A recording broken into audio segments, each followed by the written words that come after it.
Hello, and welcome to your guide to Pi Day. This video will give you the tools to achieve the basic goals of pie planning, preparing, packaging, pecans, and perception. The 5 P's of pie.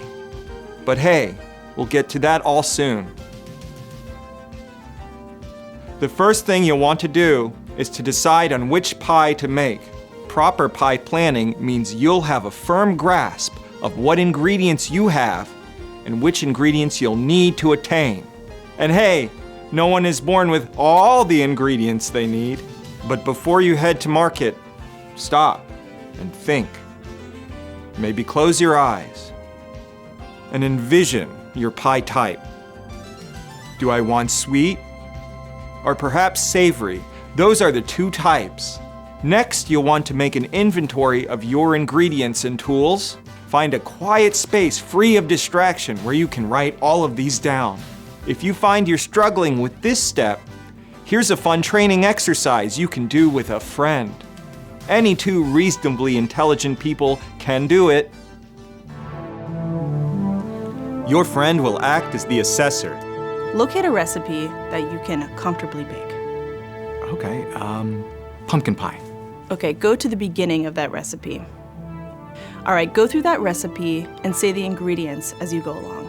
Okay, pumpkin puree, sweetened condensed milk, salt, ginger, a pie crust.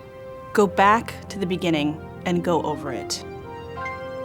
Pick up whatever ingredients you can contact.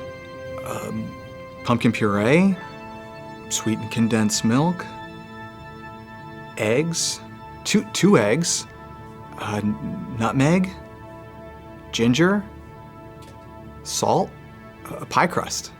As long as new ingredients are coming out, the recipe is reducing and should be continued to be run.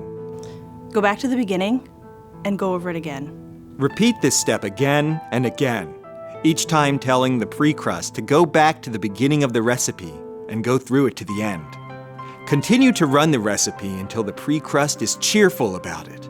Then you may end the assessment session. Now that you've planned your perfect pie, the real fun can begin. Next, you'll want to operate your oven. Now, if you began this training as an OP 4 or 5, feel free to skip to section 6A, Advanced Thermal Bridging. If, however, you have yet to complete your rundown before you OP, find a friend to turn the oven on for you, but don't worry, another 12 to 18 pies and you'll have boomed through enough charge to touch your own oven. I am flubless and flawless. All of a sudden you see that shifting, that equilibrium is shifting, and you're getting more and more elements. I know that pies don't happen. They don't just happen. I'm controlling pies. I'm controlling everything. And then it becomes a game. It's like, there's something to eat. Eat. There's an out point. No longer, and then you know your element over life. Each of the P rundowns contains actions so explosive and reaches deep into the crust to expose your deepest aberration. Uproot ancient dynamic suppressions with burdens of eons with the greatest overt motivator rundown. Stable exteriorization and gain the resurgence of basic purpose and full awareness of your own immortality. Now who's hungry?